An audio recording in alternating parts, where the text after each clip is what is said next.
1 Juni, pertemuan yang ke-19. Kita masih di halaman 70 Kitab Tauhid karya Fadilatul Syekh Dr. Saleh bin Fauzan Al-Fauzan jilid 1. Kita masih di Nawaqidus Syahadatain, pembatal 2 kalimah syahadat. Pada 15 hari yang lalu kita sudah sampaikan nawaqid yang pertama, syirik, mempersekutukan Allah. Maka sekarang kita berlanjut kepada nawaqid yang kedua, pembatal 2 kalimah syahadat yang kedua, orang yang menjadikan antara dia dan Allah perantara. Ia berdoa kepada mereka, ia meminta syafaat kepada mereka, dan ia bertawakal kepada mereka. Orang yang seperti ini terancam kafir, batal 2 kalimah syahadatnya.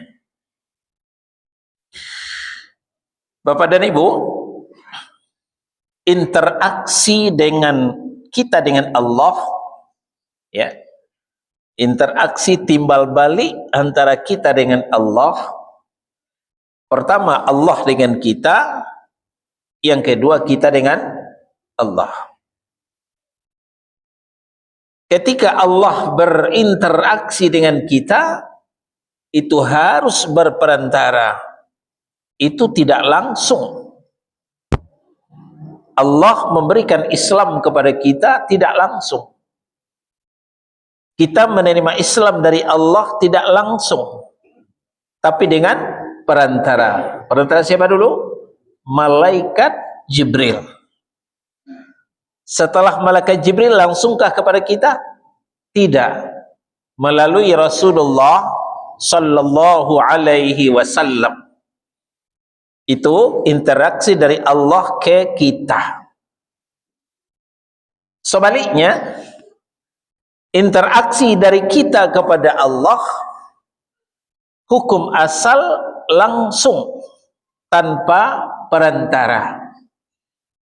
Inilah yang dikatakan Allah dalam Al-Mu'min surah yang ke-40 ayat 60, ud'uni astajib lakum. Berdoalah langsung kepadaku, akan kuijabah doa.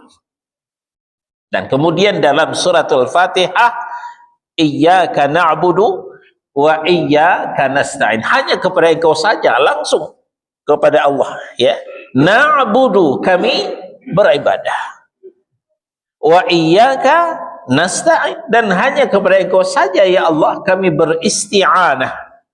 Kami meminta tolong. Ini hukum asal, ya. Nah, lalu kemudian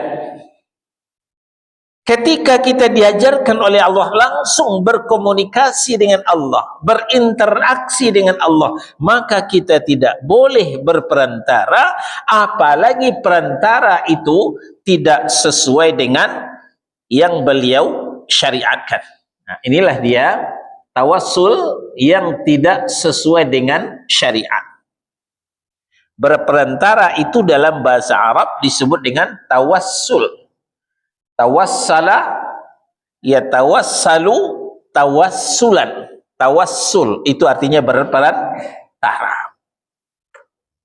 Bapak-bapak kayak Al-Bilal, ada yang langsung jalan kaki, ada dengan perantara motor, ada yang perantara mobil. Alhamdulillah motornya sehat, mobilnya sehat sampai di Al-Bilal. Saudara-saudara bayangkan ketika motornya mogok, sampaikah ke Al-Bilal? Enggak. Ketika mobilnya rusak, sampaikah ke Al-Bilal? Enggak. Apalagi naik kereta api, ketika ada gangguan di jalan, enggak sampai ke Al-Bilal. Nah, itu berperantara. Nah, jadi nanti akan kita sampaikan, di samping tawassul yang tidak disyariatkan, nanti ada tawassul yang disyariatkan. Nah, jadi yang membatalkan dua kalimah syahadat adalah bertawassul kepada Allah melalui hal-hal yang tidak sesuai dengan syariat. Kita ke Al-Mu'minun. Al-Mu'minun surah yang ke-23 ayat 117. A'udzu billahi minasyaitonir rajim. Wa may yad'u ma'allahi ilahan akhar la burhana lahu bih fa innama hisabuhu 'inda rabbih innahu la yuflihul kafirun. Dan barang siapa yang menyembah dalam artian berdoa, menyeru di samping kepada Allah juga kepada Tuhan yang lain, ya, Tuhan yang lain selain Allah, la burhana lahu bih, padahal tiada suatu bukti pun baginya, tidak ada alasan syariat baginya, dia ngarang sendiri, bukan atas perintah Allah dalam Al-Quran, bukan atas petunjuk Nabi dalam hadis yang sahih. Fa innama hisabuhu 'inda rabbih, maka perhitungannya hanya pada Tuhannya. Innahu la yuflihul kafirun, sesungguhnya orang kafir itu tidak akan beruntung, kata Allah Subhanahu wa ta'ala. Nah, jadi saudara-saudara, ulama kita yang mengatakan terancam kafir tadi bukan sekedar mengucapkan, tapi berdasarkan dalil, mencincang pakai landasan, mengaji pakai dalil. Nah, dalilnya ini Allah yang mengatakan innahu la yuflihul kafirun, sesungguhnya tidak akan beruntung orang yang kafir itu. Allah yang memvonis kafir, bukan ulama kita.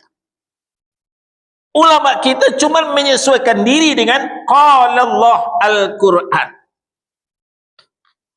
Cuma itu. Jadi kalau tidak mau diberitahu, sudah diberitahukan, dibacakan ayat, tapi masih saja kekeh, masih saja bandel, masih saja karengkang, itu tadi orangnya terancam kafir. Ini gara-gara menyembah dalam artian meminta, berharap, memohon kepada selain Allah, kepada Tuhan yang lain selain daripada Allah Subhanahu wa ta'ala. Inilah dia berperantara sebelum kepada Allah Subhanahu wa ta'ala.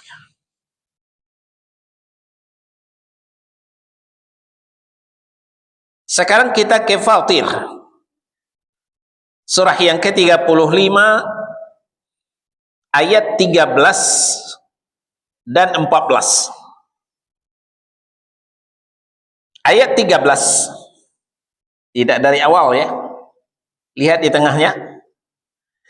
Walladzina tad'una min dunihi ma yamlikuna min qitmir, dan orang-orang yang kamu seru selain daripada Allah, orang-orang Arab jahiliyah, dia berperantara dengan batu-batu berhala. Ada namanya Lata, ada namanya Uzza, ada namanya Hubal, ada namanya Manat. Sekarang orang berperantara dengan batu-batu kuburan, kuburan-kuburan yang dikeramatkan, padahal bukan keramat. Ya.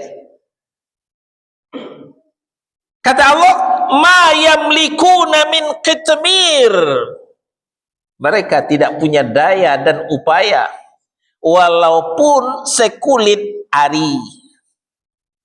Tahu kulit ari? Dan kalau kita makan salak, setelah dikupas kulit berduri, lalu ada lagi kulit yang bening, itu kulit ari. Kira-kira berapa mili ya, berapa 0, sekian mili itu, tipisnya kulit ari itu. Nah, sekulit ari itu nggak punya apa-apa yang kamu seru selain Allah. Nah, atau ibu-ibu yang lebih familiar dengan kulit bawang, sama. Nah, maka dari itu di ayat 14, in tad'uuhum la yasma'u du'aakum. Kalau kamu menyeru mereka, mereka tidak akan mendengarkan seruanmu. Apakah batu-batu berhala ataukah batu-batu kuburan? Kalau kamu menyeru mereka, mereka tidak akan mendengarkan seruanmu. Oh tidak Ustaz, ini bukan orang sembarangan orang. Ini orang keramat ini, Pak Yai, Buya, Syekh.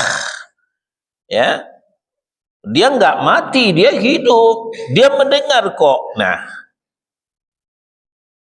dijawab oleh Allah, walau sami'u, kalaupun mereka mendengar menurut keyakinanmu, mastajabu lakum, mereka tidak akan mengijabah seruanmu, mereka tidak akan memperkenankan doamu, percuma kamu minta kepada mereka, ya, mereka tidak akan mengijabah permintaan. Wa yaumal qiyamati yakfuruna bisyirkikum, dan di hari kiamat nanti mereka akan mengingkari kesyirikanmu. Jadi batu-batu berhala itu nanti akan dipertemukan oleh Allah dengan para penyembah mereka. Batu berhala itu mengingkari kesyirikan orang-orang Quraisy. Tapi itu pun batu-batu kuburan itu akan dipertemukan dengan para penyembahnya. Nah, mereka akan mengingkari dengan kemusyrikan daripada para penyembahnya itu. Wala yunabbi'uka mithlu khabir, dan tiada yang dapat memberikan keterangan kepadamu seperti yang diberikan oleh Allah Subhanahu wa taala, Allah yang Maha mengetahui. Sudah 2 dalil. Nah, yang ketiga, sekarang kita ke Yunus. Yunus surah yang ke-10 ayat 18 dan 106. Ayat 18 Allah menceritakan kemusyrikan yang dilakukan oleh orang-orang di masa jahiliyah, dan tidak terkecuali yang ada terjadi pada hari ini. Apa kata Allah? Wa ya'buduna min dunillahi, maka beribadah kepada selain Allah. Di mana selain Allah itu ma la yadurruhum wa la yanfa'uhum, tidak bisa memberikan mudarat kepada mereka dan juga tidak bisa memberikan manfaat kepada mereka. Para ulama di kalangan mufassirin mengatakan tidak bisa memberikan mudarat, kalaupun mereka membangkang kepada selain Allah itu, mereka tidak akan murka, mereka tidak akan memasukkan ke dalam neraka karena mereka tidak punya neraka. Wala yanfa'uhum, dan juga tidak memberikan manfaat kepada mereka. Kalaupun meminta kepada mereka, mereka tidak akan ngasih. Kalaupun beribadah kepada mereka, mereka tidak akan memberikan pahala, mereka tidak akan memberikan surga karena memang mereka tidak punya surga. Ini yang dimaksud ma la yadurruhum wa la yanfa'uhum. Lalu wa yaqulun, Mereka berkomentar, mereka beralasan. Apa kata mereka? Haula'i syufa'auna 'indallah. Mereka lah yang akan memberikan syafaat kepada kami di sisi Allah. Apa itu syafaat? Pertolongan. Jadi mereka menganggap batu-batu berhala itu akan memberikan pertolongan kepada mereka di sisi Allah. Nah, begitu juga yang dilakukan kaum muslimin pada hari ini. Mereka berkeyakinan bahwa batu-batu kuburan itu, orang mati, orang saleh yang dikubur di situ akan memberikan pertolongan di sisi Allah, memberikan syafaat di sisi Allah. Ya. Qul, katakan kepada mereka, hai Muhammad, atunabbi'una Allaha bima la ya'lamu fis samawati wala fil ard subhanahu wa ta'ala amma yusyrikun. Katakanlah kepada mereka, apakah kamu akan memberitahu kepada Allah sesuatu yang tidak diketahuinya, apa yang di langit dan tidak pula yang di bumi? Maha suci Allah dan maha tinggi dia dari apa yang mereka persekutukan. Musyrik, kata Allah. Kalau tadi di Al-Mu'minun ayat 20, ayat surah 23 ayat berapa tadi? Ya, ayat 117 Allah memvonis kafir. Nah, kalau sekarang di Yunus surah 10 ayat 18 Allah memvonis musyrik. Itulah dua hukum yang dijatuhkan Allah terhadap orang yang menyeru kepada selain Allah dengan dalih tawassul atau berperantara. Di ayat 106 ini sudah kita bicarakan pada bulan lalu, pada 15 hari yang lalu. Ya, masih Yunus surah 10 ayat 106. Wala tad'u min dunillahi ma la yanfa'uka wa la yadurruka. Fa in fa'alta fa innaka idzam minadh zalimin. Dan janganlah kamu menyembah, janganlah kamu menyeru, berdoa kepada selain Allah, di mana selain Allah itu tidak bisa memberikan manfaat kepadamu, tidak bisa memberikan mudarat.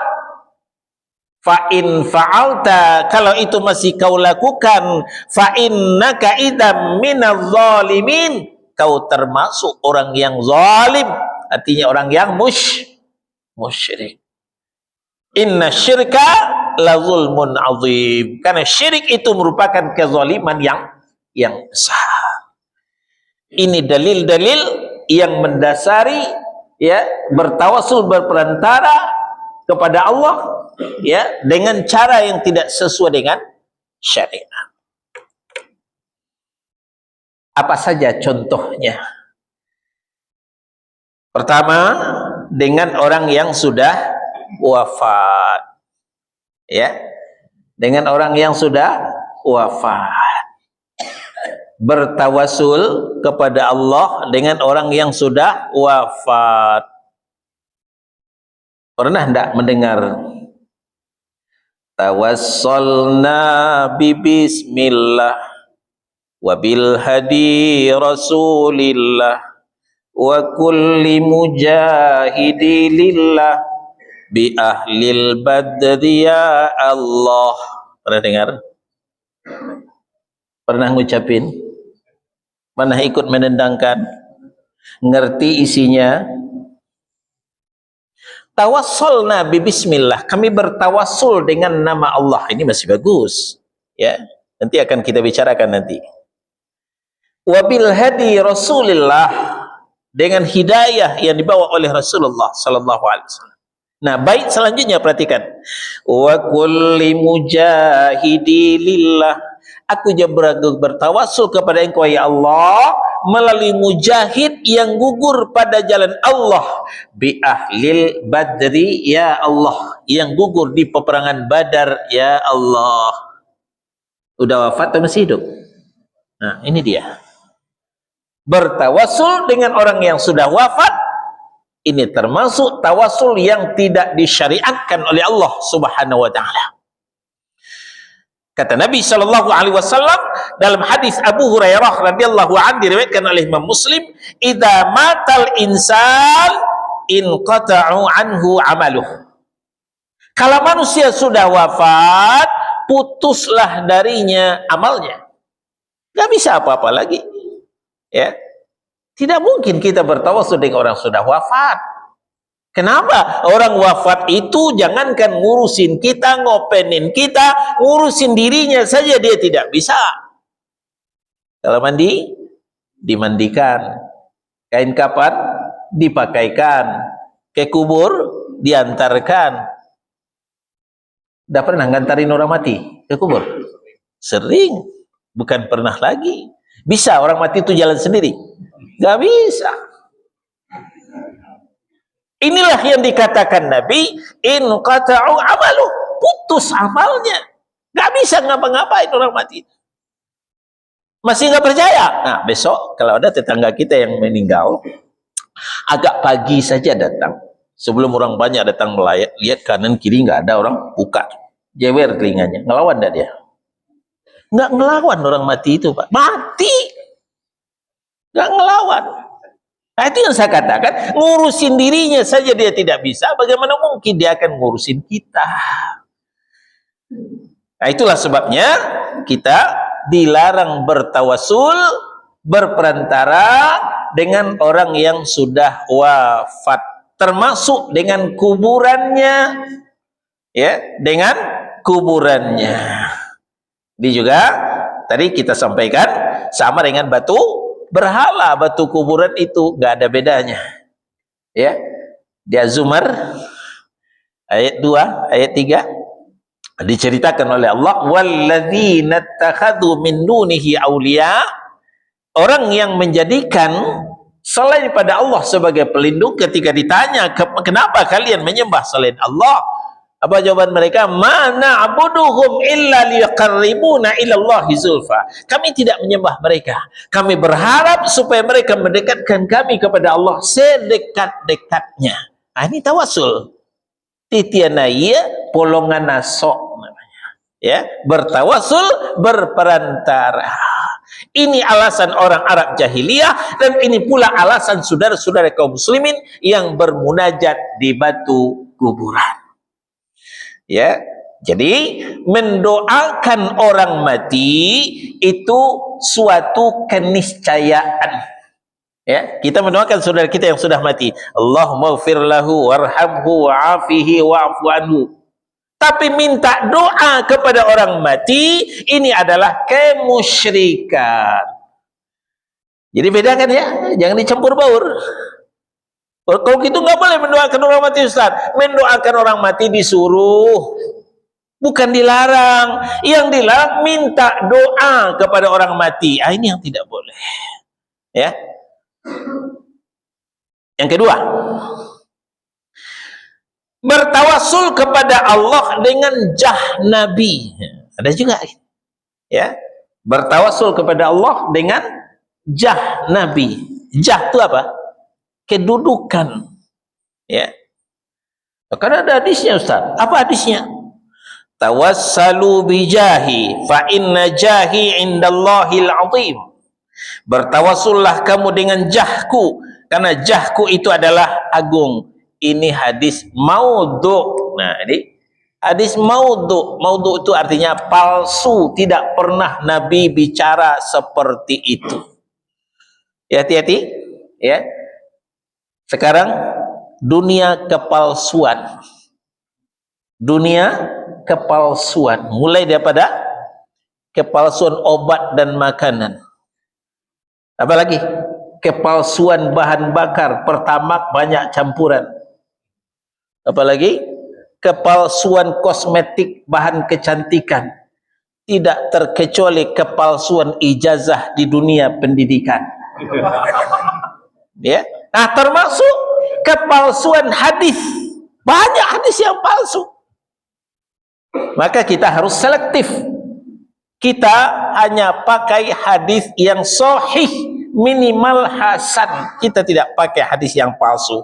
Jadi tawassalu bijahi, bertawassullah kamu dengan jahku, itu adalah hadis palsu. Ya, jah Nabi, kedudukan Nabi, apalagi bekas Nabi, petilasan Nabi. Ya, nggak ada tisu ya? Nggak ada tisu Pak? Ya, tisunya jauh. Ada. Nah, jadi itu merembet kemana-mana. Ya, bekas Nabi saja tidak boleh, apalagi bekas orang soleh. Kedudukan Nabi saja tidak boleh, apalagi kedudukan orang soleh selain Nabi Sallallahu Alaihi Wasallam. Ya, tisu ini berapa harganya Pak? 10.000. Ya. Tapi kalau tisu ini sudah dilapkan kepada keringat zuriat Nabi, ini laku 10 juta Pak. Laku 10 juta. Nah, inilah tawassul dengan bekas Nabi. Ya, bekas zuriat Nabi lagi, bukan bekas Nabi. Dengan bekas Nabi saja tidak ada, apalagi bekas zuriat Nabi.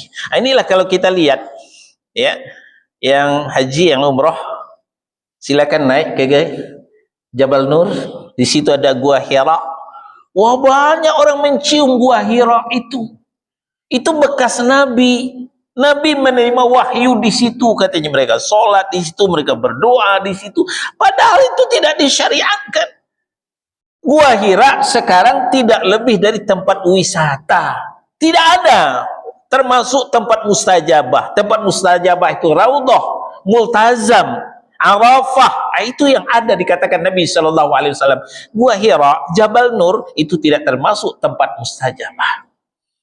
Nah, ini kita hati-hati dengan jah Nabi, ya, kedudukan Nabi, bekas Nabi, apalagi bekas zuriat Nabi. Bukan kita mengingkari zuriat Nabi, ya, kita mencintai zuriat Nabi. Ya, kita mencintai anak cucu Nabi, itu suatu keniscayaan, tapi kita tidak boleh ghulu, berlebih-lebihan seperti itu. Nah, ini tawassul yang tidak sesuai dengan syariat. Ini yang akan mengancam batalnya dua kalimah syahadat. Nah, kalau ada tawassul yang tidak sesuai dengan syariat, tentu ada tawassul yang sesuai dengan syariat. Ada. Ya. Jadi bukan berarti kita anti tawassulan. Kita juga bertawassul, tapi dengan cara yang sudah diatur oleh syariat. Nah, ini dia. Ya, sebelah sini tawassul yang disyariatkan. Ada 3 poin untuk kita ketahui.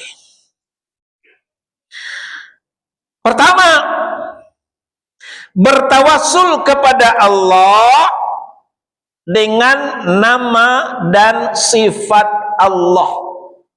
Ya. Ini tawassul yang disyariatkan. Yang pertama, bertawassul kepada Allah dengan nama dan sifat Allah. Ya. Kita ke Al-A'raf, surah yang ke-7 ayat 180. Ya. Walillahil asma'ul husna fad'uuhu biha wa dharul ladzina yulhiduna fi asma'ih sayujzauna ma kanu ya'malun. Walillahil asma'ul husna fad'uuhu biha. Milik Allah lah nama-nama yang baik. Ya. Asma, nama-nama, jamak dari ismun. Ismun nama, asma nama-nama, husna baik. Jadi milik Allah lah nama-nama yang baik. Nanti kita akan sampai kepada tauhid asma wa sifat. Ya, bagaimana kita memperlakukan nama Allah. Fad'uuhu biha. Nah, ini dia. Maka berdoalah kepada Allah dengan bertawassul dengannya, dengan nama-nama itu. Jadi kalau bertawassul juga boleh tapi yang dijadikan tawasul adalah nama-nama Allah. Itu gunanya kita belajar tauhid asma wa sifat. Kita harus tahu nama Allah. Nama Allah itu banyak. Berapa Ustaz? 99? Bukan, lebih 99 nama Allah. Bukankah Nabi menyuruh kita menghafal 99? Iya. 99 minimal kita mempelajarinya, kita menghafalnya. Nah, itu bisa mengantarkan kita ke surga. Tapi nama Allah bukan hanya 99, lebih dari 99. Nah, untuk kita tahu. Tinggal kita mensinkronkan, mencocokkan nama Allah itu dengan hajat kita. Ya, umpamanya kita minta rezeki, ya, jangan kepada udah rezeki minta. Ya, kalau minta rezeki bukan kepada udah rezeki, tapi kepada Allah. Nama Allah tur Ar-Razzaq. Ya. Warzuqni ya Razzaq. Beri aku rezeki hai Razzaq. Ya Allah yang Maha Pemberi rezeki. Nah, ini contoh bertawasul dengan nama Allah. Nah, dalam zikir dan petang itu banyak sekali itu. Dalam zikir pagi dan petang, ya Hayyu, ya Qayyum, ya Allah yang Maha hidup, ya Allah yang Maha berdiri sendiri, bi rahmatika. Nah, ini sifat Allah. Dengan rahmatmu, Allah tuh suka memberikan rahmat. Astaghitsu, aku beristighatsah. Dengan rahmatmu aku beristighatsah. Istighatsah adalah minta tolong kepada Allah Subhanahu wa taala. Aslih li sya'ni kullah, perbaikilah seluruh urusanku. Wala takilni ila nafsi tarfata ainin, jangan serahkan urusan ini kepadaku walaupun sekejap mata. Itu tawasul dengan nama dan sifat Allah. Apa lagi? Bismillahilladzi la yadurru ma'asmihi syai'un fil ardi wala fis sama' wa huwas sami'un alim. A'udzu bi kalimatillahi tammati min syarri ma khalaqa. Banyak sekali. Ya, kalau kita uraikan habis waktu kita. Ya. Ini contoh-contoh, lihat nanti. Jadi baca buku zikir pagi dan petang bukan hanya dibaca, tapi diterjemahkan, diresapi artinya. Kita paham di sini. Lalu wadarul ladzina yulhiduna fi asma'ih, tinggalkan orang-orang yang menyelewengkan nama-nama Allah itu. Jangan dilayani, habis waktu kita, capek kita sudah sampaikan ayat Allah, Ar-Rahmanu 'alal 'arsy istawa. Allah itu istiwa di arasy. Oh tidak Ustaz, kalau Allah istiwa di aras berarti Allah pakai tempat, berarti Allah sama dengan makhluk. Lalu gimana? Allah itu ada di mana-mana. Capek kita melayani mereka, apa? Habis waktu kita, biarkan saja.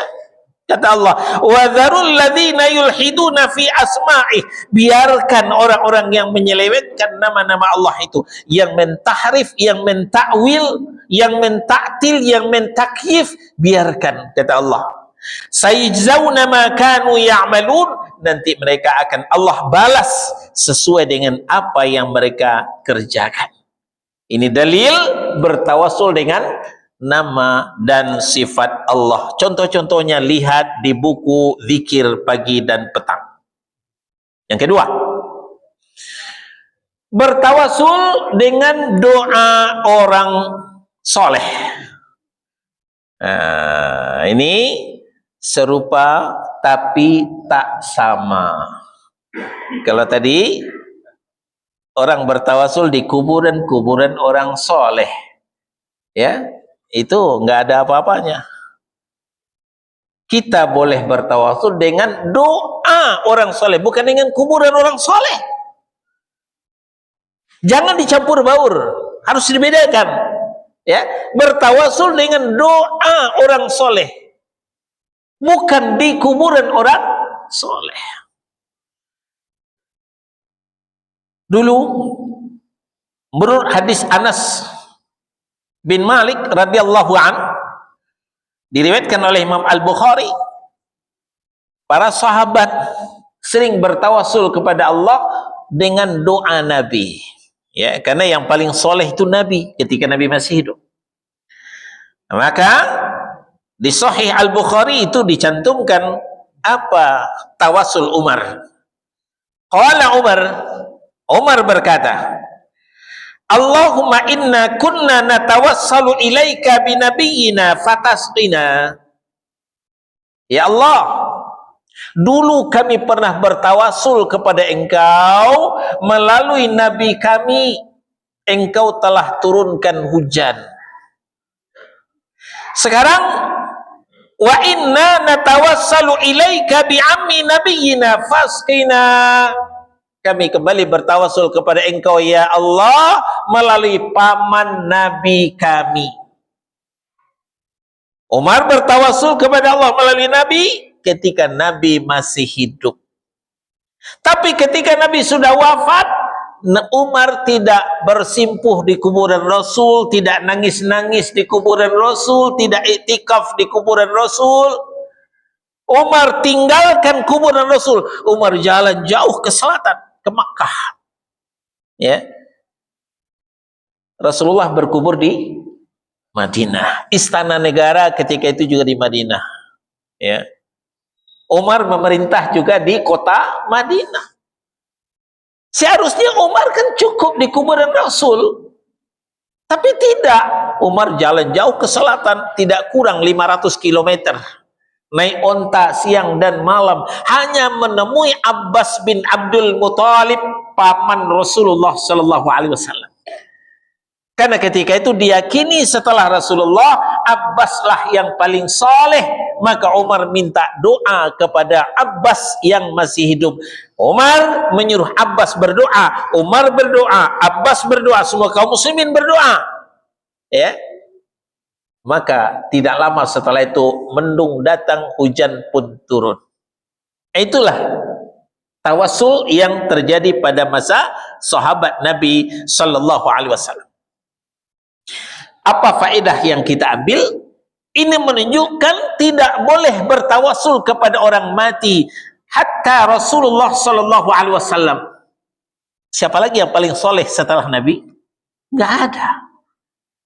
Nah, karena Nabi sudah wafat, Umar tidak bertawasul lagi kepada Nabi, tapi Umar beralih bertawasul kepada Abbas.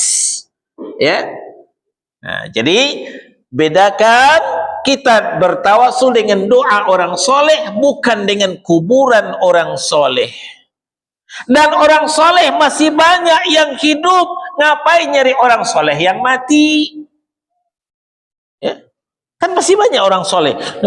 Yang duduk ini orang soleh semua ini. Ya. Kalau nggak soleh, ngapain kita di sini?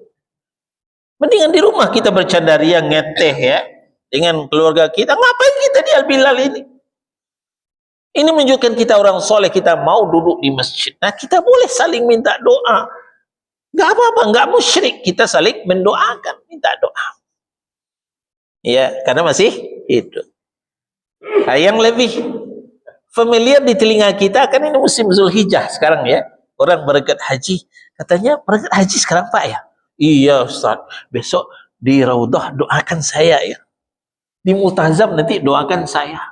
Ini namanya tawasul dengan doa orang soleh. Orang yang ke Mekah itu orang soleh. Kalau nggak soleh nggak mungkin dia ke Mekah. 60 juta sekarang Pak. Kalau dulu memang 30 juta cuman. Sekarang udah 2 kali lipat, 60 juta ke Mekah. Kan mending diinvestasikan untuk dagang itu. Ya orang dagang ya, 60 juta itu. Ngapain nih buang-buang 60 juta? Menunjukkan orang soleh itu yang gak berkata. Nah, kita minta doanya orang soleh itu. Itu namanya tawasul dengan doa orang soleh. 2. Nah, yang ketiga, tawasul dengan amal ibadah sendiri. Tawasul dengan amal soleh sendiri. Ya, tadi saya katakan yang hadir di masjid orang soleh semua. Kita insya Allah termasuk orang yang soleh. Nah, kita punya amal soleh. Apa amal soleh kita? Itu tuh kita dengan Allah yang tahu. Ada yang rajin tahajud tiap malam.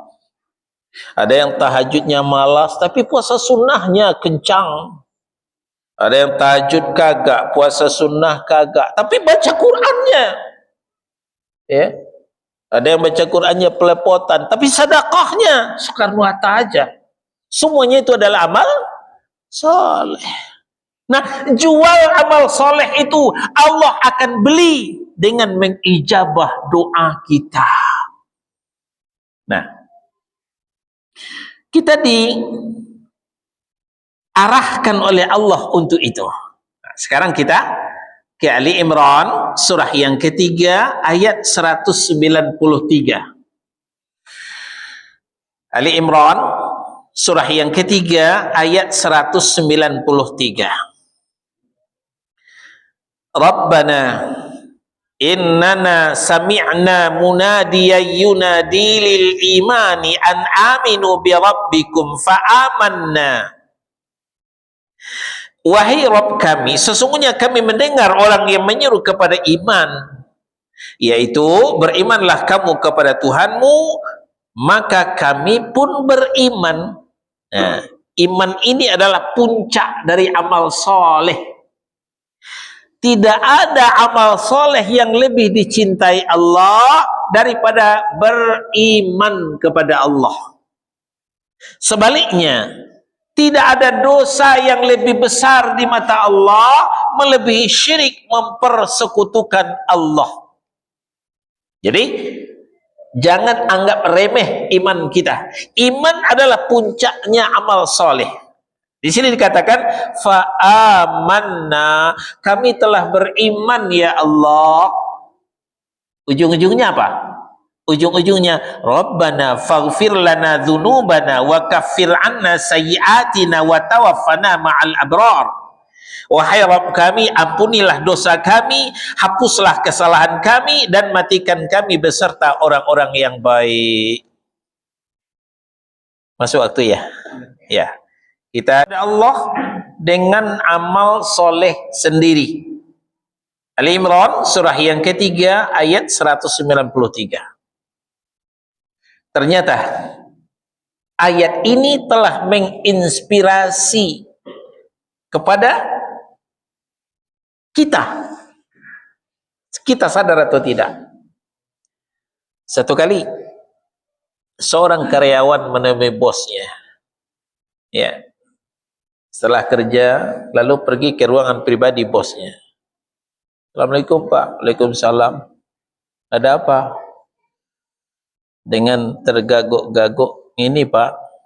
Apa? Ini loh Pak. Saya kan udah lama kerja di sini. Iya, saya tahu. Kondisi saya kan baik Pak. Saya kan nggak pernah bolos Pak. Maumu apa? Iya, istri saya lagi hamil Pak.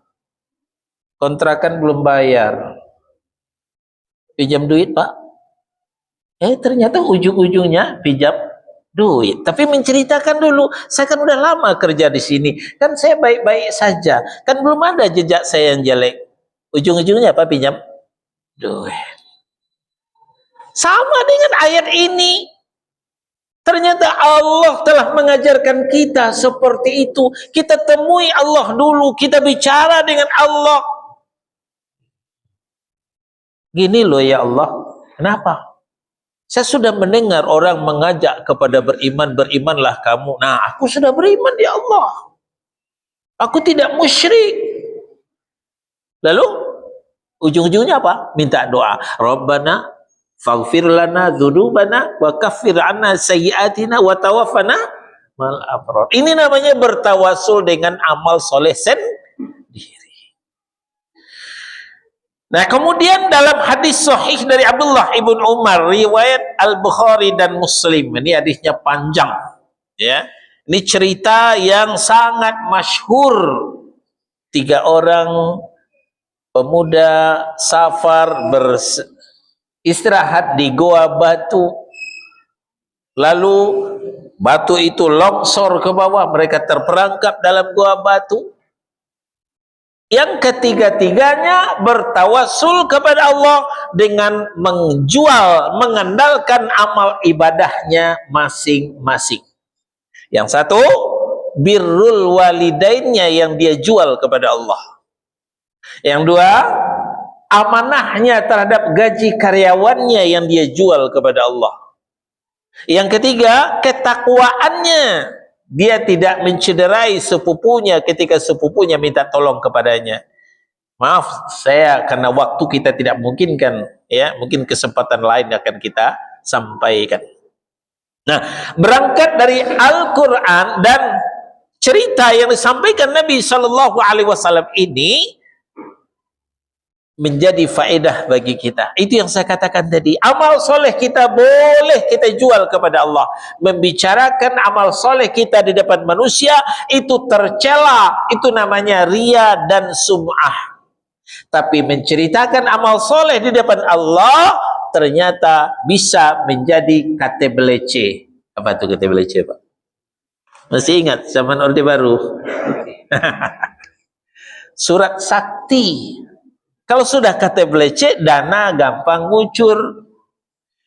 Nah, ternyata menyampaikan kebaikan kita di depan Allah bisa mempercepat doa kita diijabah oleh Allah Subhanahu wa taala. Ini yang dikatakan bertawassul kepada Allah dengan amal ibadah sendiri. Silahkan, apa amal ibadah yang kita gandrungi, yang kita idolakan? Apakah tahajud, apakah puasa sunnah, apakah tilawah baca Quran, berzikir, suka nolong orang, suka bersedekah, macam-macam amal ibadah. Juallah kepada Allah, Allah akan beli dengan mengijabah doa kita.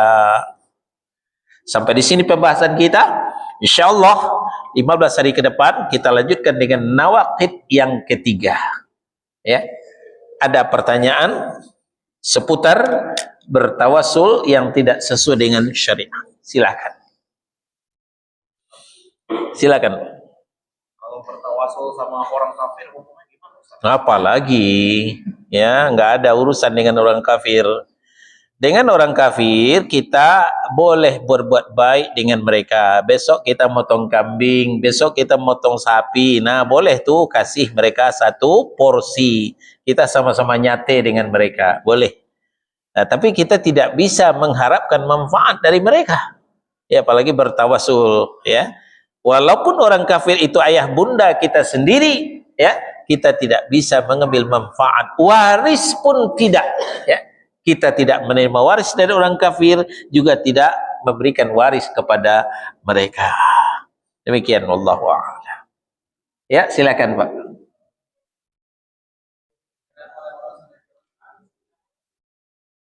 Tawassul dengan orang soleh zaman sekarang sama. Oh, kriterianya, ya.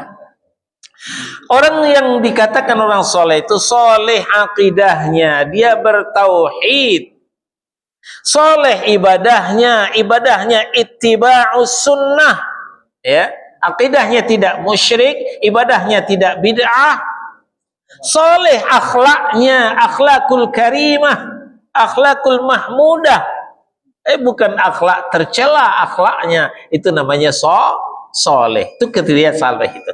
Jadi soleh itu bukan diukur dengan serban, soleh itu bukan diukur dengan tasbih. Ya, soleh itu diukur dengan 3 hal tadi. Soleh akidahnya tauhid, dia tidak syirik. Soleh ibadahnya sesuai sunnah, bukan bid'ah. Soleh akhlaknya, tidak banyak manyun tapi banyak senyum dia kepada orang-orang. Itu akhlakul karimah. Wallahu a'lam. Dah. Ya, nanti kalau ada pertanyaan boleh nanti setelah Isya. Kita akhiri. Subhanakallahumma wa bihamdika asyhadu an la ilaha illa anta astaghfiruka wa atubu ilaik. Wassallallahu ala nabiyyina Muhammadin wa ala alihi wa sahbihi wa sallam. Barakallahu li wa lakum. Wassalamu alaikum